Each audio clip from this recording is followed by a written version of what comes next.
오늘 본문은 사도행전 13장 42절부터 14장 7절까지입니다. 그들이 나갈새 사람들이 청하되 다음 안식일에도 이 말씀을 하라 하더라. 회당의 모임이 끝난 후에 유대인과 유대교에 입교한 경건한 사람들이 많이 바울과 바나바를 따르니 두 사도가 더불어 말하고 항상 하나님의 은혜 가운데 있으라 고나니라. 그 다음 안식일에는 온 시민이 거의 다 하나님의 말씀을 듣고자 하여 모이니 유대인들이 그 무리를 보고 시기가 가득하여 바울이 말한 것을 반박하고 비방하거늘 바울과 바나바가 담대히 말하여 이르되 하나님의 말씀을 마땅히 먼저 너에게 전할 것이로되 너희가 그것을 버리고 영생을 얻기에 합당하지 않은 자로 자처하기로 우리가 이방인에게로 향하노라. 주께서 이같이 우리에게 명하시되 내가 너를 이방의 빛으로 삼아 너로 땅끝까지 구원하게 하리라 하셨느니라 하니 이방인들이 듣고 기뻐하여 하나님의 말씀을 찬송하며 영생을 주시기로 작정된 자는 다 믿더라. 주의 말씀이 그 지방에 두루 퍼지니라. 이에 유대인들이 경건한 귀부인들과 그 신의 유력자들을 선동하여 바울과 바나바를 박해하게 하여 그 지역에서 쫓아내니 두 사람이 그들을 향하여 바레티커를 떨어버리고 이고니온으로 가거늘 제자들은 기쁨과 성령이 충만하니라. 이에 이고니온에서 두 사도가 함께 유대인의 회당에 들어가 말하니 유대와 헬라의 허단 무리가 믿더라.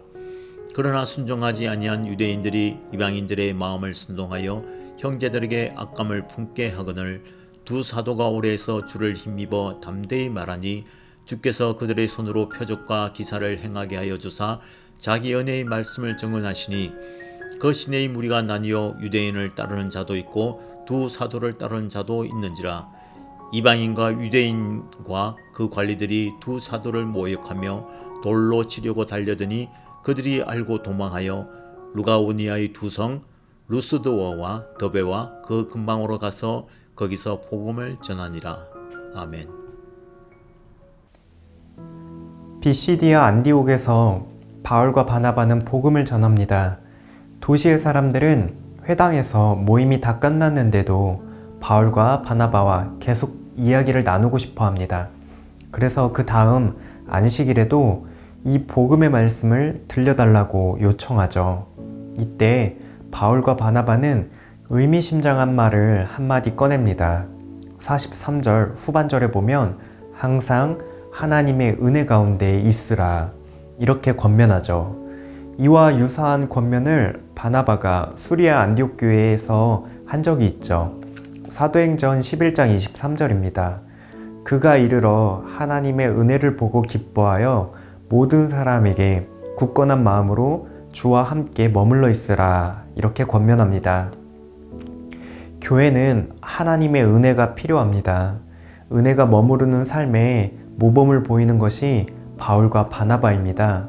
이들의 삶을 통해서 교회에 하나님의 은혜가 필요한 이유 두 가지를 함께 살펴보겠습니다. 첫째, 하나님의 은혜에 머무르는 것이 필요한 이유는 주어진 사명 때문입니다. 바울과 바나바는 자신의 사명을 이렇게 말합니다. 주께서 이같이 우리에게 명하시되 내가 너를 이방의 빛으로 삼아 너로 땅끝까지 구원하게 하리라 하셨느니라. 이 말씀은 원래 이사야서 49장 6절의 말씀인데요.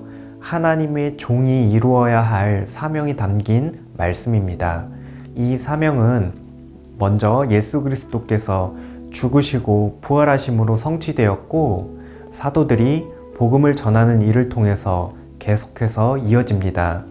그리고 이 사명은 이제 성령을 받은 교회까지 확장되어 갑니다. 이 사명에 대한 요약으로 43장 3절에서는 은혜의 말씀을 증언하게 하셨다고 말을 하고 있죠. 이때도 그렇고 오늘 말씀에서도 하나님의 은혜가 임하는 방편은 하나님의 말씀을 통해서 하나님의 은혜가 임하게 됩니다. 그 은혜를 받아 누리고 그 은혜에 머무르는 방법은 말씀을 통해서입니다. 이처럼 교회인 우리는 우리의 삶으로, 우리의 행동으로, 우리의 말로 하나님의 말씀과 그분의 은혜를 세상에 비추어주는 빛으로 부름을 받았습니다. 이 사명을 감당하기 위해서는 무엇보다 하나님의 은혜가 필요합니다. 은혜로 구원을 받고 은혜로 우리의 삶에 필요한 모든 것을 하나님께 구하고 또 선물로 받기도 합니다.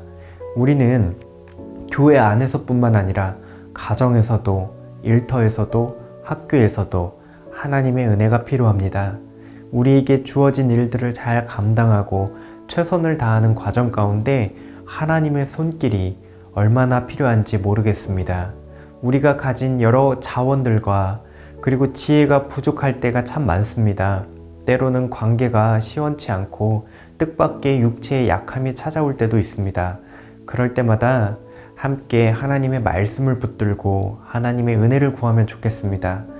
하나님께서는 그분의 은혜로 말미암아 우리를 교회로 불러주셨으니 우리가 은혜로 살아갈 수 있도록 반드시 인도하실 것입니다. 그리하여 세상 가운데 복음을 비추는 빛으로 교회의 사명을 감당할 수 있도록 하나님께서 힘 주십니다. 둘째, 하나님의 은혜에 머무르는 것이 필요한 이유는 세상에서 당하는 고난과 고통 때문입니다. 사명을 따르는 교회에는 영광스러운 열매도 있지만 그에 따르는 고난도 함께하기 마련입니다.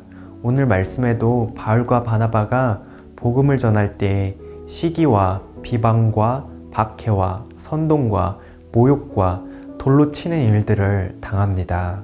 하지만 이 모든 고난을 뛰어넘어 믿음의 사람들의 마음속에는 기쁨과 성령의 충만함이 있습니다. 이것이 바로 하나님의 은혜입니다. 바울은 풍부할 때나 궁핍할 때나 배부를 때나 배고플 때에나 능력 주시는 자, 은혜 주시는 자 안에서 모든 것을 감당할 수 있다고 고백한 바 있습니다. 주님의 말씀을 따르는 길에 뜻밖의 고난이 찾아올 때 우리도 하나님의 은혜를 의지하면 좋겠습니다. 그래서 잘 될 때에 감사하고 고난당할 때에 인내하며 항상 하나님의 은혜 가운데 머무는 우리 청년가족들 되시기를 소망합니다. 이 시간 말씀을 기억하시면서 기도하시겠습니다. 하나님의 은혜 가운데 머물며 주어진 사명 잘 감당하는 교회 되게 하옵소서. 하나님의 은혜 가운데 머물며 세상에서 고난과 고통을 경험할 때 인내하고 승리하는 교회 되게 하옵소서. 오늘 하루도 은혜 베푸시는 하나님과 동행하시는 청년가족들 되시기를 소망합니다.